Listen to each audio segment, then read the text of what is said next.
Guadalupe, santuario, monasterio, basílica, La Puebla, toda la comarca de tierras extremeñas y castellanas celebran el año jubilar 2020-2021. El señor arzobispo de Toledo, don Francisco Cerro, inauguró el año jubilar, pero también se celebra el 25 aniversario de la declaración por la UNESCO de Patrimonio de la Humanidad, el monumento, el templo y el lugar. En el programa Huellas de nuestro tiempo les vamos a ofrecer hoy Guadalupe, leyenda e historia.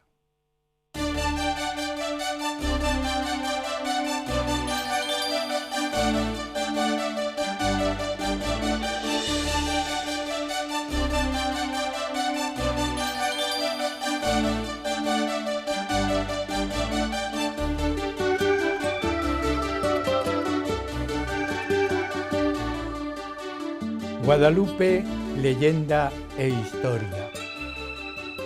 Hablar de Guadalupe es hablar de parte de la historia de España.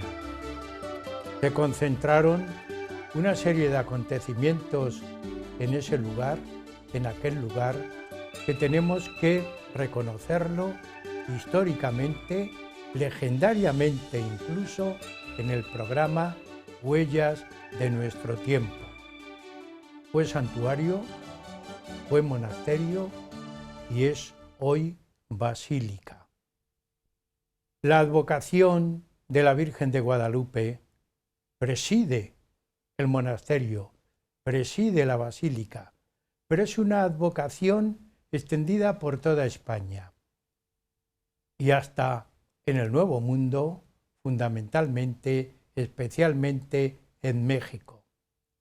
Podemos considerar a la Virgen de Guadalupe y a Guadalupe como estrella de la hispanidad, como lo más notable que tiene esa ida que realizaron los españoles al Nuevo Mundo. Hoy en el programa vamos a hablar su leyenda, vamos a hablar su historia, vamos a hablar incluso de esa administración que tuvo, siempre controlada por el arzobispado de Toledo, pero también por la realeza, para hablar de todo este tipo de acontecimientos, de todo ese grupo de influencias históricas en el lugar. Tenemos en el estudio a don Miguel Ángel Dionisio Vivas.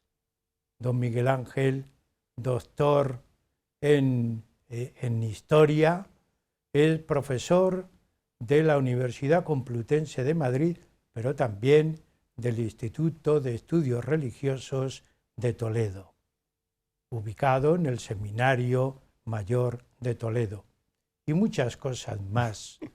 Todos le conocen, le conocemos, y siempre se le da la bienvenida al invitado. Esta bienvenida es como decir, como decíamos ayer y como diremos mañana, es una bienvenida continuada. Miguel Ángel, pues bienvenido al programa Huellas de nuestro tiempo, una de sus muchas actuaciones que tú tienes. Así que muchas gracias. Muchas gracias, Andrés. Es siempre un placer poder acompañaros en este espacio abierto a la historia, a la cultura. Pues bien, si te parece, vamos a iniciar Guadalupe. Hoy vamos a movernos en torno a la leyenda, a la constitución del monasterio. Creo que, como van a ir muchos peregrinos este año a Guadalupe, por lo menos orientar qué es lo que se van a encontrar allí en ese edificio que es medio monumento y también medio fortaleza, porque tiene de todo, pero tiene una gran cultura y tiene un arte especial. Pero vamos a situar el origen en el tiempo. ¿Cómo se funda, cómo se constituye en ese lugar Guadalupe. El monasterio primero, antes de monasterio, pues fue, no sé, una especie de cenobio, podríamos decir. Más bien fue un pequeño lugar de devoción que inmediatamente va a ser engrandecido en cuanto crezca la devoción a la imagen de la Virgen de Guadalupe y sobre todo gracias, como veremos a continuación, al patronazgo del rey Alfonso el XI. Guadalupe yo creo que es un punto de referencia para la historia de España. Fue el gran santuario de Castilla, hoy sigue siendo uno de los principales santuarios marianos de España y del mundo, pero ante la Edad Media era el gran santuario del reino de Castilla, al que estaban vinculados los reyes, la nobleza, la devoción popular, que desde el primer momento pues, generó una gran corriente de peregrinos que acudían a venerar a la imagen de la Virgen Morena. Entonces, Guadalupe podríamos, y además tal como has presentado tú el programa de hoy, podríamos evocar como dos grandes aspectos. Una parte, lo que tiene recogido la leyenda, esas leyendas piadosas que los primeros habitantes del monasterio, cuando se convirtió como tal, que fueron los monjes jerónimos, recogieron, y luego lo que podremos afirmar como datos históricos fehacientes. Entonces, un poco la cesura sería la aparición, el encuentro de la imagen de la Virgen de Guadalupe durante el reinado más o menos de Alfonso X el Sabio. Aquí las fechas todavía no las tenemos claras, pero sería en torno a ese momento cuando tiene lugar, dentro de lo que llamamos el ciclo de aparición de la Virgen a los pastores, esa aparición al pastor Gil Cordero, ese encuentro de la imagen de la Virgen, y a partir de ahí tendríamos enseguida la construcción de una pequeña ermita y poco después nos encontraríamos con su sucesivo engrandecimiento. Pero hasta ese momento tenemos o para explicar este encuentro de la imagen de la Virgen allí en Guadalupe, Río Escondido, en la comarca de Villorcas, pues tenemos una serie de leyendas piadosas que, repito, fueron recogidas por los jerónimos cuando se establecieron en el monasterio y que pondrían el origen de la imagen de la Virgen de Guadalupe pues en el siglo I. Según esta leyenda, sería San Lucas el que labró la imagen de la Virgen de Guadalupe. Esta imagen, junto con la reliquia de San Lucas, irían a Constantinopla y en tiempos del Papa Gregorio Magno vendría la imagen a España. Gregorio Magno estuvo durante mucho tiempo en Constantinopla como legado pontificio, y estando allí en Constantinopla, pues al volver el emperador le regaló esta imagen de la Virgen de Guadalupe juntamente con la cabeza de San Lucas y una reliquia de San Andrés. El Papa Gregorio, cuando fue Papa, tenía mucha devoción a esta imagen, y dice también la leyenda que durante una peste en la ciudad de Roma, el Papa sacó la imagen de la Virgen en procesión, y en ese momento, en lo que hoy llamamos el Castel Sant'Angelo, apareció una imagen, apareció una visión de un arcángel parando la peste. Según esta leyenda, posteriormente el Papa, que tenía gran amistad con San Leandro, obispo de Sevilla, regaló la imagen a San Leandro. Y la imagen llegó a Sevilla, donde fue venerada en la catedral hispalense, hasta que, con motivo de la invasión musulmana, en el 711, unos clérigos que vivían de Sevilla, pues por la Vía de la Plata, hacia el norte, escondieron la imagen. Se olvidó la existencia de la imagen hasta que, en tiempos del reinado de Alfonso X, este pastor, Gil Cordero, buscando una vaca que se le había perdido, pues se le aparece la Virgen, le dice que excave allí al lado, y al excavar pues encuentra la imagen. En torno a la aparición de la imagen hay una serie de milagros, y el pastor se establece allí en Guadalupe, dando lugar a lo que sea el primer núcleo de la posterior Puebla de Guadalupe. Construye una pequeña ermita para albergar la imagen y a partir de ahí comenzaría el desarrollo del culto a la Virgen. Todo este periodo, repito, está recogido en estas diferentes leyendas populares, leyendas piadosas, que se pondrán por escrito en varios códices a partir de la llegada de los jerónimos. Entonces, sería este momento, el encuentro de la imagen de la Virgen, cuando tenemos ya datos históricos fehacientes. De hecho, la imagen de la Virgen de Guadalupe es una talla románica de finales del siglo XII, que entra dentro de esa iconografía de vírgenes morenas o vírgenes negras, que se dan en diversos lugares de Europa en la época, y es una imagen que pronto va a ser muy venerada.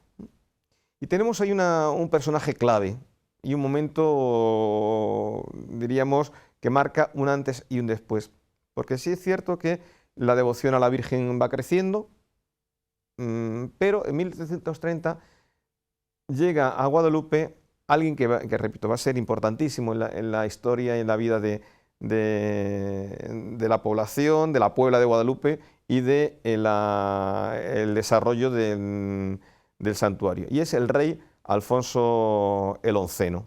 Alfonso XI. Alfonso XI, que en las crónicas de la época aparece Alfonso el Onceno. Alfonso XI. Pero, Miguel Ángel, ¿por qué tiene tanta importancia no solamente el rey, sino el acontecimiento de su expansión reconquistadora, que fue vital la batalla del Salado? Sí, efectivamente. Hay como dos momentos. En 1330, Alfonso XI llega, ve el santuario, una pequeña iglesia que debía estar en una situación bastante ruinosa, y manda que se amplíe. Y además se construye una iglesia en estilo mudéjar toledano, y el pequeño santuario queda vinculado a la cercana parroquia de Alía, uno de los curatos del arzobispado de Toledo. Este es el momento de encuentro del rey con la imagen, lugar, con el lugar, pero poco después, 10 años, va a tener lugar una de las batallas más importantes de la última época de la Reconquista, que es la batalla del Salado. Esta batalla en la que el rey vence uno de los últimos intentos de invasiones musulmanas desde el norte de África, los benimerines, y el rey se encomienda a la Virgen de Guadalupe. Vence en esta batalla a los benimerines en ese año de 1340, y a partir de ahí viene el engrandecimiento del santuario. Sí. Inmediatamente el rey va primero a agradecer a la Virgen, pues mediante donaciones, mediante la promoción del edificio, pero además va a convertir el pequeño santuario, que hasta este momento ha sido un santuario vinculado a una parroquia, la parroquia de Alía, lo va a convertir en un priorato secular, va a lograr la elección del territorio de Guadalupe como un priorato dependiente eclesiásticamente del arzobispo de Toledo, pero con su prior nombrado por el rey. Es un priorato de patronato Miguel Ángel, regio. yo te quería preguntar, porque había un periodo más o menos claro, pero también con cierta confusión. Cuando hablamos de la batalla del Salado, el rey Alfonso XI ya había tenido contacto con la Virgen antes de la batalla, porque es un rey que muere joven. Sí, ese encuentro que tiene, o esa visita que hace en 1330, es el primer momento de encuentro con la Virgen, y a partir de ahí le crece la devoción, y por eso, justo cuando va a entrar en batalla, hace esta promesa o esta manda a la Virgen y se pone bajo su protección para que le ayude en la batalla. Y la victoria va a ser lo que él va a atribuir a la intercesión de la Virgen de Guadalupe. Sí. Y ya digo, va a erigir ese priorato secular, es decir, con un prior nombrado por el rey, y al mismo tiempo va a convertir a la Puebla de Guadalupe en un concejo, va tomando tierras de Trujillo y de Talavera. Hasta ese momento dependía jurisdiccionalmente de Talavera, lo que llamamos las tierras de Talavera, toda esa zona, bueno, pues tomando parte del territorio de Trujillo y parte del territorio del concejo de Talavera, va a crear un concejo que en un primer momento va a ser de realengo, es decir, que va a depender directamente del rey. De la realeza. Claro. Un Sí. poco más tarde, el rey, precisamente por este deseo de engrandecer el santuario, una vez que ya tiene los priores seculares, va a ceder el señorío de la Puebla de Guadalupe al prior del monasterio. Y esta dependencia del concejo de Guadalupe respecto al prior, al monasterio, va a perdurar prácticamente hasta el siglo XIX, cuando queden suprimidos estas jurisdicciones. El priorato secular duró apenas 48 años. Hay varios priores, que estos priores van a ser los que van a promover las construcciones del monasterio, ese aspecto de fortaleza que cuando uno llega a Guadalupe es lo primero que le impresiona.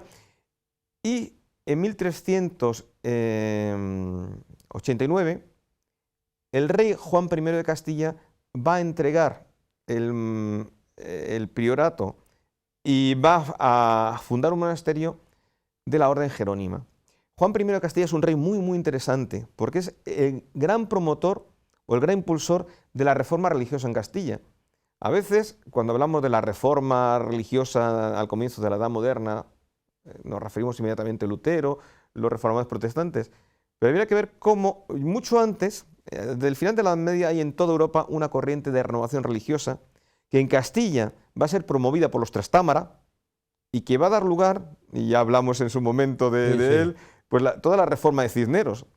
Cisneros y toda la corriente reformadora, que también va a ser potenciada por la reina Isabel, muy vinculada al santuario. Esa reforma no parte de cero. Juan I de Castilla es clave. Juan I es, por ejemplo, el rey que introduce los cartujos en España, en Castilla. Va a ser el fundador del Paular, que su origen era un monasterio de los cartujos, una cartuja, y va a establecer en Guadalupe una orden que acababa de nacer. Había nacido también en tierra del extenso arzobispado de Toledo, por Lupiana, cerca de San Bartolomé de Lupiana, había surgido esta orden de los Jerónimos, esta orden que quiere entroncar con uno de los padres de la Iglesia, con Jerónimo, el traductor de la Biblia. Sí. Bueno, pues esta orden, que es una orden profundamente renovadora, va a ser una orden profundamente castellana, vinculada a la historia del reino, a la que se van a vincular los grandes santuarios de Castilla. Los jerónimos se les va a encargar Guadalupe, pero más tarde los jerónimos van a recibir de Felipe II en el siglo XVI el monasterio del Escorial. En Madrid van a tener ese monasterio en torno a la actual iglesia de Jerónimo el Real. Tiene una importancia en la renovación religiosa de Castilla clave. Y el rey precisamente va a encargar a la orden jerónima que administre este santuario. Miguel Ángel, antes de entrar en los jerónimos, que es muy interesante e importante, de una manera económica, por llamar el término adecuado, desde Alfonso XI se le dota al monasterio de posesiones, de terrenos, incluso de ganado, para que la orden jerónima, cuando llegue, se va a encontrar una economía muy saneada. ¿Podríamos hablar así? Sí, o sea, era usual cuando se hacía una fundación real. En la Edad Media tenía mucho sentido común. Entonces, no se fundaba nada, ya fuera un hospital, una capellanía, un monasterio, si no se aseguraba su subsistencia. Y esa subsistencia se aseguraba pues, con la donación de tierras o con rentas o a veces con impuestos, pues los portazgos o los puntazgos. Entonces, el monasterio va a recibir muchas donaciones en tierras y va a generar una economía muy potente. Además, luego en el propio monasterio los monjes, además de potenciar la agricultura, la ganadería en la zona, van a crear pequeñas industrias, manufacturas más bien, no podríamos llamarlas industrias, manufacturas como los textiles. Otro día se puede hacer uno una idea de lo que fue el taller de bordados de Guadalupe viendo el Museo de Bordados y algunas de las piezas que están en las parroquias de alrededor. Entonces generan, desde el punto de vista económico, por decirlo así, pues un núcleo muy potente. Y van a ser un gran foco cultural. Antes indicaba cómo ellos van a recoger todas esas leyendas piadosas. Aquí tenemos una que está dictada en facsímil, la crónica vieja del monasterio de Guadalupe, de Fray Alonso de la Rambla, que recoge la historia del monasterio y algunos de los priores jerónimos más importantes, porque luego además es un monasterio con grandes sabios, con grandes figuras de la espiritualidad, a veces un poco desconocidas, y que realmente hicieron del monasterio un punto de referencia. ¿Podemos ver esa leyenda? Sí, perfecto. Tenemos el capítulo primero de la crónica de Fray Alonso de la Rambla, recoge un poco lo que he estado contando antes, de cómo en tiempo de Recaredo, él omite un poco lo anterior y comienza como en tiempo del Recaredo, siendo arzobispo, él dice, leo un poquito, en tiempos que reinaba en España el rey Recaredo, que era del linaje de los godos de Occidente, era arzobispo de la ciudad de Toledo, San Eugenio confesor, de la ciudad de Sevilla, el noble católico doctor San Leandre, por cuya fe y enseñamiento fue destruida en toda España la herejía arriana. Entonces cuenta la leyenda de la peste. Fue en Roma una gran pestilencia en la cual murió el Papa Pelagio, fue elegido en Papa San Gregorio. Antes que fuese consagrado mandó hacer letanías y cómo sacar en la procesión, la imagen y cómo los ángeles cantan el Regina Coeli y el Papa San Gregorio añadió, alégrate, ruega por nos. Y cómo aparece el ángel sobre el castillo de Sant'Angelo. Es decir, que vemos que se va uniendo bueno, la leyenda, la protección del rey y la constitución, has dicho, de un priorato. Sí, por ejemplo, el capítulo segundo nos narra la protección del rey Alfonso XI, como el noble rey don Alfonso mandó que se sirviese esta devoción a Nuestra Señora. Bueno, es la crónica, igual que otras crónicas, hay varias. O sea, esta es una de las muchas que recogen los jerónimos y que nos explican el origen y el desarrollo y algunas figuras muy importantes del monasterio. En la sacristía aparece, esto imagino que los peregrinos que ya hayan ido a Guadalupe o que lo vayan a hacer, en la impresionante sacristía donde están esos zurbaranes, aparecen algunos de los principales personajes de la orden de San Jerónimo. Bien, yo es que quiero, una vez que tomemos los jerónimos, pues analizar bien su intervención. Y por ese motivo estoy en estos antecedentes hablando de las leyendas de Alfonso XI, cómo intervino para dotarle de una economía, cómo se está preparando el gran monumento, un poco no solamente religiosamente, sino también en un sentido defensivo, y se constituye ahí un núcleo importante para la historia de España, que después nos vas a contar. Estos antecedentes son básicos, ¿no? Sí.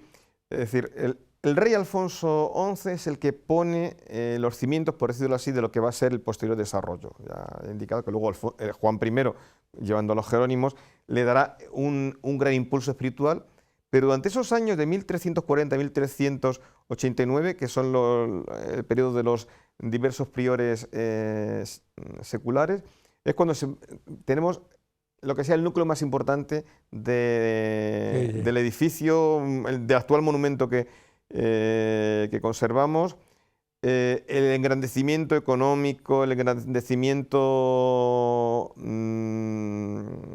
artístico, aunque posteriormente veremos cómo este proceso va a durar hasta el siglo XVIII. Y tenemos una vinculación a la monarquía que va a perdurar prácticamente a lo largo de la historia. Cuando veamos la coronación canónica de la Virgen en tiempo del rey Alfonso XIII. Entonces, las grandes líneas que van a marcar la posterior historia guadalupense las tenemos en este momento. También hay una vinculación muy importante ya desde sus orígenes a los arzobispos de Toledo. Primero porque la administración eclesiástica dependía del arzobispo de Toledo. Era él el que daba la colación canónica al prior. Pero es que al mismo tiempo los arzobispos van a promocionar las peregrinaciones. Y ahí tenemos, que es conocido por todo el mundo, la figura de Pedro Tenorio. Pedro Tenorio, que era un pontífice que, haciendo honor a la etimología de su cargo, construía puentes. Aquí en Toledo restauró el puente de San Martín, y en el camino a Guadalupe construyó ese puente para que los peregrinos pudieran vadear el río, en torno al cual se creó la Villa Franca de la Puente del Arzobispo, el actual pueblo de Puente del Arzobispo. Entonces tenemos esta doble vinculación a la monarquía y también al arzobispo de Toledo. Bien, Miguel Ángel, con esa idea llegamos a la mitad del programa. Yo he querido, en esta primera parte, todos estos antecedentes básicos para entrar en los Jerónimos a continuación. Por ese motivo yo he querido que aclararas un poco más esta última parte. Así que, si te parece, hacemos una pausa. También a ustedes, continúen con nosotros, estamos en el programa Huellas de nuestro tiempo.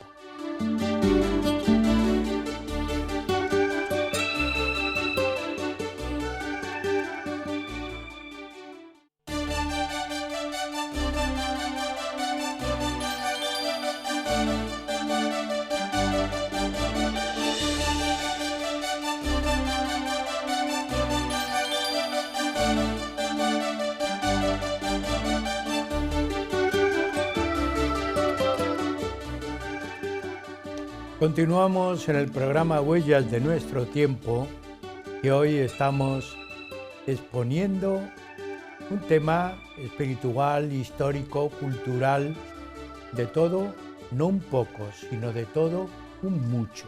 Guadalupe, leyenda e historia. En la primera parte teníamos a don Miguel Ángel Dionisio y continúa con nosotros.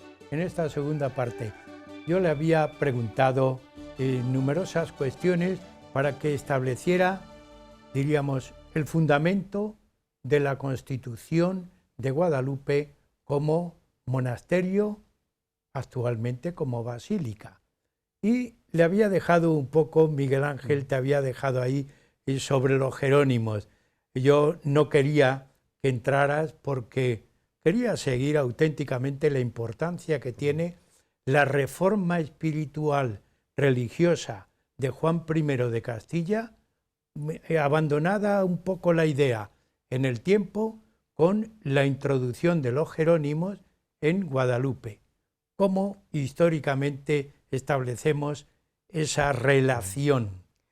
Sí, bueno, ya antes he hecho alguna alusión. El rey Juan I de Castilla era un rey profundamente religioso, muy preocupado por la reforma de la Iglesia de su tiempo, y por eso él va a promover diversas iniciativas de reforma religiosa, de establecimiento, como también he señalado antes, de una orden muy, muy austera, como es el caso de los cartujos en el Paular, y va a encargar la administración de este monasterio, después de esos 49 años de priorato secular, va a encargar el monasterio precisamente para atender el creciente foco de espiritualidad que es el santuario de la Virgen. Va a escoger a esta orden recién nacida, hacía poco tiempo que había nacido en tierras de Guadalajara, en torno a San Bartolomé de Lupiana, una orden profundamente espiritual, rigurosa, austera, y era lo que buscaba el rey. Unos religiosos que pudieran promover auténticamente la reforma religiosa en Castilla. Entonces decide que cuando se va a erigir el monasterio, sean los jerónimos los que vengan aquí. Entonces le va a entregar tanto la administración del monasterio, la vida monacal que se va a generar en él, como la atención espiritual a la parroquia, y también van a recibir el primer prior jerónimo, Fray Fernando Yáñez de Figueroa, va a recibir también lo que sería la administración civil de la Puebla de Guadalupe. Y a partir de aquí comienza una historia que va a durar hasta 1836, cuando se produzca la exclaustración y la desamortización de Mendizábal, una historia de profunda espiritualidad, de profunda creación cultural, artística, fomentada por esta orden que fue, repito, clave en la historia de Castilla. La orden tenía fuerza y... Sí, era la orden, de alguna forma, protegida por la corona. Sí. También he hecho alusión antes, como cuando Felipe II erige el monasterio de Escorial, va a encargar a los jerónimos que se encarguen del monasterio, va a entregar el monasterio a los jerónimos. Y tuvieron, repito, muchísima fuerza durante la Edad Media. En Segovia, el Parral también va a ser un monasterio vinculado a la orden jerónima. Entonces, en Guadalupe tenemos quizá el núcleo más importante de los jerónimos hasta que se constituya el Escorial. Es un foco, que es lo que queremos resaltar en este programa. Guadalupe es un centro no solamente cultural, sino también religioso importante en el desarrollo histórico español. Sí, muchísimos momentos. Yo voy a sustituir español castellano en aquella época. Durante esta época realmente está vinculado a la corona de Castilla hasta la época de los Reyes Católicos, pero posteriormente la Casa de Austria, sobre todo, mantuvo una vinculación muy estrecha con el monasterio.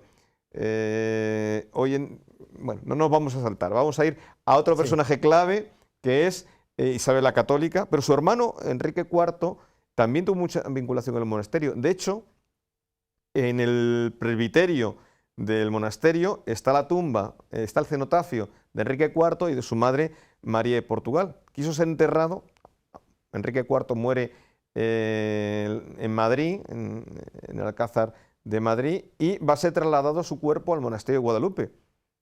Sí. Para que veamos esa vinculación, los reyes de la Casa de Trastámara se habían enterrado, los primeros, en la capilla real de la Catedral de Toledo. Juan II se enterrará en una cartuja, la cartuja de Miraflores, y Enrique IV va a ser enterrado en el monasterio de Guadalupe. Enrique IV, el hermano de Isabel la Católica, para que quien nos ve y escucha lo vaya relacionando. Efectivamente, podemos decir... Pero Isabel la Católica, diríamos, interviene en toda la historia de España y en todos los lugares de España. Engrandeció Guadalupe, intervino. Sí, ella tuvo una vinculación muy estrecha con... Ahora estamos viendo los cenotafios de Enrique IV y de su madre, que están a los lados del presbiterio, en la iglesia, en la basílica de Guadalupe. Bueno, Isabel la Católica en muchos momentos de su vida acudió a Guadalupe. Es más, tenía un pequeño palacio que ha desaparecido. La desamortización fue terrible para el patrimonio del monasterio. Y entre los bienes que desaparecieron y que fueron mal vendidos y que después fueron o derruidos o utilizados para otros fines, está el pequeño palacete que se construyó la reina allí, pues, para poder residir. La reina acudía con frecuencia a Guadalupe. Bueno, la reina y Fernando el Católico. No olvidemos, Fernando el Católico muere yendo de camino a Guadalupe. En Madrialejo, un pueblo que está al sur de Guadalupe, yendo va a fallecer. Es decir, esta vinculación tan estrecha, la recepción que se hace a Colón, esa tradición de aquellos indios que acompañan a Colón y que son bautizados en el monasterio, La reina quiso en su testamento que una copia del mismo fuera depositada en el monasterio. Por lo tanto, hay una vinculación muy, muy estrecha de Isabel la Católica al santuario, al monasterio de Guadalupe, que va a ser continuada por sus descendientes. En el siglo XVII, bueno, perdón, en el siglo, antes del XVII, en el siglo XVI tenemos a Felipe II y a su hija Isabel Clara Eugenia. Uno de los mantos más ricos que posee la Virgen es una donación, un vestido de Isabel Clara Eugenia. El sagrario del altar mayor es una donación, un antiguo escritorio de Felipe II. O sea, los reyes siguen haciendo donaciones vinculados al lugar. Ahora vemos también, ahí está. Hay vinculados al lugar. Y en el 17 sigue habiendo devoción, ya que no hay esa presencia, diríamos, tan habitual, pero por ejemplo, en la sacristía también tenemos un retrato de Carlos II, de Carreño de Miranda. Los reyes siguen promocionando el monasterio y es durante el reinado de Carlos II cuando se va a hacer esa maravilla que es la decoración del camarín de la Virgen. Todo ese ciclo de pinturas de la vida de la Virgen que va a pintar el pintor de corte que ha traído de Nápoles Carlos II, Luca Giordano. Sí. Luca Giordano que tiene esa... Miguel Ángel, yo quiero que hagamos un pequeño paréntesis porque históricamente ya hemos avanzado a los Reyes Católicos, pero hay una conexión importante de la Virgen de Guadalupe con el Nuevo Mundo. Efectivamente. ¿Cómo podemos resaltar esta intervención, este acompañamiento espiritual con los conquistadores al Nuevo Mundo? Pues obviamente es muy, muy claro, no solamente porque muchos de los conquistadores proceden de tierras extremeñas muy cercanas al santuario, Hernán Cortés, Trujillo, sino porque, repito, una devoción muy, muy extendida en todo el reino de Castilla. Pero esta proximidad es mayor si cabe, pues en el caso de Cortés, y repito, Trujillo y Cortés, cuando llega a América, la advocación que conoce, de la que habla, posiblemente a la que se encomendara, es la Virgen de Guadalupe. De tal manera que la devoción, tras esa aparición tan al inicio de la época virreinal de la Virgen al Beato, a San Juan Diego, perdón, que haya sido canonizado, pues el nombre es precisamente Guadalupe. Con lo cual vamos a tener esta vinculación del Guadalupe de América y el Guadalupe de México, que Juan Pablo II también recordaría y resaltaría eso, aquella peregrinación que hizo. Hace poco celebrábamos el aniversario de esa peregrinación a Toledo y que fue precedida por la mañana con la visita, acompañando a don Marcelo al santuario de la Virgen de Guadalupe de Extremadura. Entonces, va a haber esta vinculación tan estrecha de la Virgen Guadalupe con América.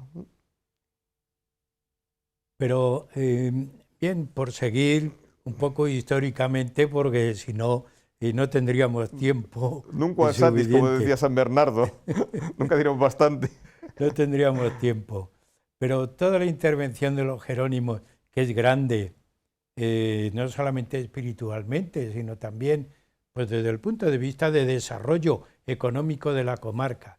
Pero hay un detalle que tú me comentabas anteriormente, que tú que eres un hombre de archivo, también de documentalista, que allí hubo un foco religioso importante, incluso de formación, como un pequeño seminario o un seminario menor. Esto lo encontramos un poco más tarde, ya en la etapa del 19, porque el 19 es una época de decadencia para Guadalupe, pero va a haber unos continuos esfuerzos de recuperación. Ahí tenemos el año 1836, se ha producido la exclaustración, se ha producido la desamortización, los bienes han sido mal vendidos, gran parte del patrimonio pues se pierde pues, en esas ventas a particulares o incluso el traslado de documentación a los archivos provinciales. Y Guadalupe va a quedar reducido a una parroquia secular de la diócesis de Toledo. Y ahí tenemos durante una serie de años unos párrocos seculares que van a hacer una labor ímproba por conservar lo más posible del monasterio y su patrimonio. Cuando se produce desamortización, claro, queda suprimido el monasterio y sus bienes son vendidos, pero queda separado de ese proceso de venta lo que es la iglesia, convertida en la parroquia secular del pueblo. Y hubo un intento por parte de los párrocos claro, cuando se hacía la división, bueno, pues esta parte es el monasterio, pero la parroquia como tal necesita unas dependencias, pues intentar mantener dentro de ese perímetro no desamortizado, pues lo más posible. Y ahí, por ejemplo, está la salvación de los zurbaranes de la sacristía y el mantenimiento de la colección. Y en esta religiosidad que tú estás señalando, ¿es donde está ubicado este pequeño Sí, efectivamente. seminario? A finales del siglo XIX hay, ya durante el periodo de la Restauración, es decir, a partir de 1876, cuando se ha producido tras ese periodo tan turbulento que es el sexenio revolucionario, cuando en 1876, tras la restauración de Alfonso XII, la Constitución del 76, el sistema canovista, el país entra otra vez un periodo de tranquilidad y de restauración religiosa, que es muy importante, promovido en gran medida por los arzobispos de Toledo como primados, esa tarea que da el Papa al cardenal Sancha, por ejemplo. Bueno, pues hay también un intento de reconstrucción espiritual y de recuperar un poco todo esto que se ha ido perdiendo tras ese, diríamos, periodo posterior a la desamortización. Y en este momento es cuando se va a erigir un seminario menor en Guadalupe en torno al párroco secular de la parroquia de Santa María de Guadalupe. Van a ser unos pocos años y curiosamente uno de los elementos que coayudó a que se cerrara fue una epidemia. Hace poco pude en el archivo también muy rico del monasterio de Guadalupe, puedo comprobarlo un poquito la historia de este seminario menor de la diócesis de Toledo allí en Guadalupe. Y fueron pocos años, pero es un intento de devolver al santuario esa función educativa que había tenido ante la época de la Orden Jerónima. Y coincide con la recuperación también, hay en Extremadura un fuerte movimiento para recuperar la devoción a la Virgen, para restaurar el santuario. Sí, sí. Y aquí será clave, ya durante el pontificado del beato cardenal Sancha y Hervás, la restauración de la vida religiosa en Guadalupe gracias a la llegada de la orden franciscana. Bien, vamos a entrar ahí. Estamos en 1908. Sí, sí. Bien, la desamortización ya hemos comprobado, no solamente un poco, no el liquidar, pero sí eliminar todo ese contacto económico que tenía el lugar, pero se recupera, sin embargo, la gran espiritualidad que promociona el lugar, que es lo que queremos resaltar nosotros. Y continúa el cardenal Sancha con ese deseo y espíritu en mi pregunta. Sí, sí, y además los arzobispos posteriores van a continuar en esta línea de promover el santuario. Sancha instaura en el antiguo monasterio la orden jerónima, perdón, en el antiguo monasterio la orden jerónima instaura a la orden franciscana, y esto va a suponer no solamente la reconstrucción espiritual de Guadalupe, con una orden religiosa que va a atender pues, la vida de la parroquia, pero también la vida que se va rehaciendo de los peregrinos, la devoción que va de nuevo resurgiendo el patronato sobre Extremadura, que va a ser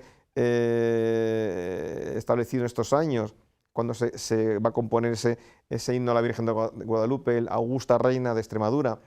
Bueno, pues los franciscanos, por una parte van a promover esto, pero también van a promover la recuperación del patrimonio material. Van a ir comprando algunos terrenos colindantes que habían sido del antiguo monasterio y que habían sido desamortizados, van a ir reconstruyendo parte del monasterio que habían desaparecido. Es verdad que no se puede reconstruir todo, por ejemplo, el palacio de Isabel la Católica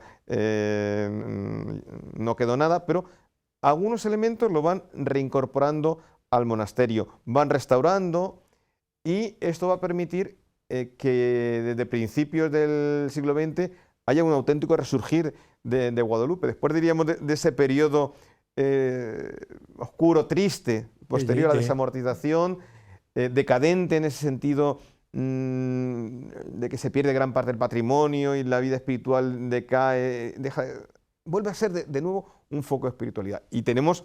Sí. Hemos seguido una línea, desde aquella pequeña ermita, aquella ermitita inicial, pasando por la constitución de un monasterio, y ahora, ya en esta época, cuando se denomina que es basílica. La basílica es un poco posterior, va a ser en los años 50 del siglo XX, durante el pontificado del Papa Pío XII y siendo arzobispo de Toledo el cardenal Pla y Daniel.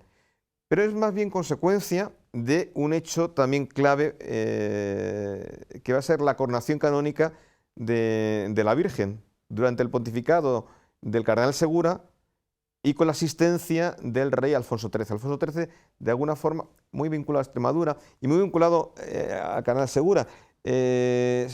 Segura, siendo obispo de Coria Cáceres, había promovido la recuperación de esa zona tan depauperada en aquellos años. Estamos hablando del principio de los años 20, del siglo XX, que son las Urdes. Y en esta promoción de las Urdes había contado con la ayuda del rey, aquel famoso viaje del rey Alfonso XIII a las Urdes, que va a ser un poco el punto de partida de la atención a esta zona que los urdanos vivían en una situación de extrema pobreza, de extrema marginalidad, y tanto la acción del rey como la del obispo de Coria, don Pedro Segura, va a permitir una paulatina atención y promoción de esta zona.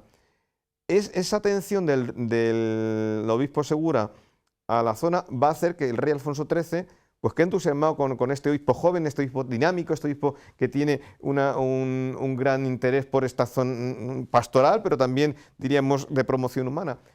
Y esto va a hacer que el rey promueva en un proceso realmente rápido a Segura, de obispo de Coria Cáceres, a arzobispo de Toledo, pasando brevemente por Burgos. Es decir, fue una carrera eclesiástica fulgurante. Y Segura hizo que, o logró que el rey acudiera a Guadalupe en ese año de 1928, cuando se produce la coronación canónica de la Virgen. Acude el nuncio Federico Tedeschini, y es un momento clave de nuevo en la vida del santuario. Podríamos decir que es la consagración de nuevo de la recuperación de Guadalupe como gran centro de espiritualidad, pero no solamente en España, sino en América. Son los años del desarrollo de toda el gran impulso de la hispanidad. Esos años también tenemos las grandes exposiciones iberoamericanas que promueven los lazos entre España y América. Entonces, en pleno desarrollo de la hispanidad como concepto, va a tener lugar esta coronación y va a dar gran impulso de nuevo a esa devoción a la Virgen de Guadalupe, que es lo que va a llevar a que en tiempos del cardenal Pla y Daniel, reconociendo la importancia del santuario, sea elevado a la dignidad de basílica. Los posteriores, sí, por hacer un recorrido rápido, el posterior arzobispo de Toledo han mantenido una gran vinculación a Guadalupe. A la zona y a la comarca también. Sí, sí. Don Marcelo es conocida su devoción a la Virgen de Guadalupe, sus numerosos viajes a Guadalupe, su continua presencia en Guadalupe en torno a la fiesta, y una tradición que han continuado pues, los posteriores arzobispos, que culminaba pues, el pasado 2 de agosto cuando don Francisco Cerro abría la Puerta Santa en este año jubilar. Bien, que en esta última parte, Miguel Ángel, algunas cuestiones también importantes. Estamos destacando y resaltando, que yo creo que es lo adecuado en este programa dedicado a Guadalupe, toda la espiritualidad, religiosidad de la zona, pero extendida a Castilla y extendida a gran parte de España y de América. Y eso es un foco importante que yo quiero destacar, y que tú has ido analizando. Pero también culturalmente se reconoce el lugar por la UNESCO. Sí, esa declaración que también estamos celebrando el aniversario de Guadalupe como Patrimonio de la Humanidad, que es reconocer, por una parte, la riqueza del patrimonio artístico, pero no solo eso, es decir, es todo el patrimonio cultural en sentido amplio, lo que llamaríamos cultura inmaterial, que se genera en torno al santuario, la espiritualidad que genera el santuario, que es también analizado desde un punto de vista, diríamos, no religioso. La espiritualidad no deja de ser una manifestación de esa cultura no material, de esa dimensión pues, trascendente del ser humano, independientemente de que uno sea creyente o no, pero es reconocer ese gran foco que tú decías antes, no solamente Extremadura, es Castilla, las zonas, la gran devoción que hay a la Virgen de Guadalupe en las tierras toledanas que lindan con Extremadura, en las tierras de Ciudad Real, los caminos reales a Guadalupe. Hoy estamos asistiendo en estos tiempos a una recuperación del antiguo camino que por Naarmos y los montes de Toledo conducía al santuario, ese camino real que salía del puente de San Martín y que iba pues Naarmosa, los montes de Toledo, cruzando, y que en torno a él se construyeron hospitales, y que en torno a él se fueron generando instituciones para atender a los peregrinos. En algo similar, es cierto que quizá no tan...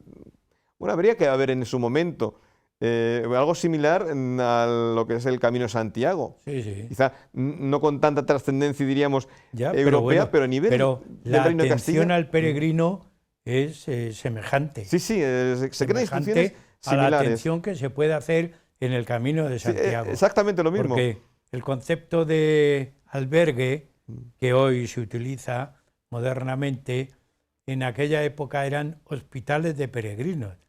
Pero el hospital no solamente el que curaba la herida o las ampollas, sino también el que cuidaba de la persona.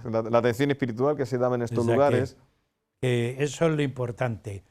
Y Miguel Ángel, en esta última parte ya del programa, los peregrinos van a acudir. ¿Qué, no mensajes, pero qué fundamental debe llevar un peregrino cuando vaya a Guadalupe? ¿Qué sentido de vida le espera? ¿Qué sentido debe llevar él religiosamente? Porque hay que animar también al peregrino, no solamente hacer caminatas, sino ¿cómo le podíamos animar a este peregrino? Sí, pues yo creo que un poco lo que refleja la carta pastoral de los obispos de Extremadura y el arzobispo de Toledo, invitando a participar en este Año Santo, y es descubrir, en este contexto en el que estamos viviendo tan difícil, tan duro de la pandemia, descubrir Guadalupe como la casa de la Madre, la casa de la Virgen, convertida en casa de sanación espiritual. En un momento en el que tantas heridas acompañan al ser humano, descubrir junto a María esa posibilidad de curación del corazón, de sanación del alma. Guadalupe siempre la figura de la Virgen es la figura de la madre que atiende, que acoge, que comprende, que abraza. Pues esto es un poco lo que en este momento podríamos invitar a los peregrinos a vivir o a revivir, porque quizás muchos de los que van a acudir en este año santo ya han ido. Yo en este sentido tengo una anécdota muy bonita. El otro día me pidieron que hiciera también una pequeña reflexión en las redes sociales en torno al aniversario de la muerte de la reina Isabel, tan vinculada a Guadalupe. Y yo mostraba una foto que encontré, mi primera foto a los pocos meses de vida, que me llevaron precisamente mis padres ante la Virgen de Guadalupe. O sea que siempre yo he tenido mucha vinculación con este santuario, con esta devoción a la Virgen de Guadalupe. Y yo invito pues, a los que ya hayan peregrinado a Guadalupe en 3 ocasiones a redescubrir esta dimensión de Guadalupe como esa casa de sanación junto a la Madre, y a quienes no hayan ido a Guadalupe, que lo hagan por primera vez. Este año santo es una oportunidad, ese encuentro con María, con la Madre, que a través de María se nos da a Jesús. En el tiempo de Adviento en el que nos encontramos vemos cómo Jesús, el Hijo de Dios, se hace hombre, viene al mundo a través de María. Pues María sigue siendo ese camino de retorno, a través de María el encuentro con Dios. El peregrino a Guadalupe no va a quedar defraudado. El que lo haga simplemente como turista va a quedar satisfecho, ese encuentro con el arte, con la tradición, con la cultura, con el riquísimo patrimonio de Guadalupe. Pero el que lo haga no como turista, sino como peregrino, va a encontrar esta experiencia tan transformadora, tan consoladora de la madre que acoge, la madre que recibe, la madre que sana el corazón. Miguel Ángel, muchas gracias por esos consejos y también por toda la exposición que nos has ofrecido de esta leyenda y esta historia de Guadalupe.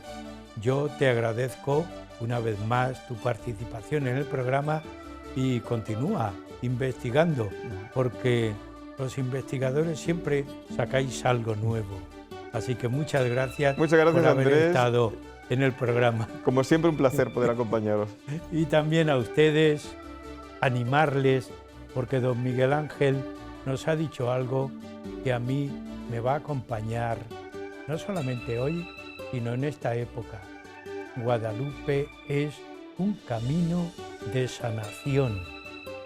Pues quédense con esa idea, reflexiónenla, creo que vale la pena. Hasta el próximo día, que seguiremos con ustedes.